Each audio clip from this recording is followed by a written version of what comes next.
वत्सलाबाई की मनोकामना और इच्छा पूरी हुई। भगवान ने उसकी प्रार्थना सुनकर उसे दुख से मुक्त किया, क्योंकि महान त्यागी बाबा जुमदेव जी जो भगवत प्राप्ति की है वह परमेश्वरी कृपा जागृत है। 9 माह पूरा होने पर उस औरत ने एक नन्हे बालक को जन्म दिया। वह बच्चा दिन ब दिन बढ़ता गया।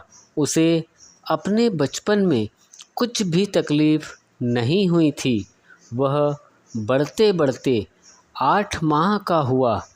एक दिन की बात है, वह खेलते खेलते घर की सीढ़ियों से नीचे गिर पड़ा और उसकी पाँव में चोट लगी।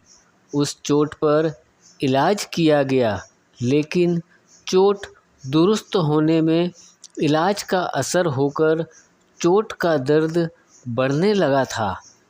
घर के सभी लोग परेशान थे। वे सभी चिंतित थे। वे सोचते थे कि यह चोट अच्छी क्यों नहीं हो रही है।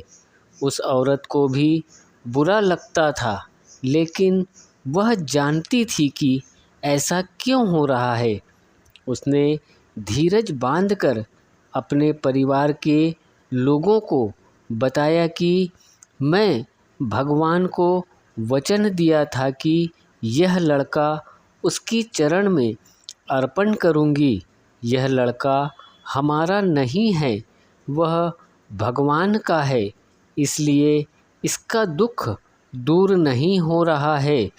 इसलिए हमने उसे भगवान की चरण में अर्पण करना ही चाहिए। यही एक उपाय है, तभी उसका दुख दूर होगा। यह बात सुनकर घर वालों को पश्चाताप हुआ।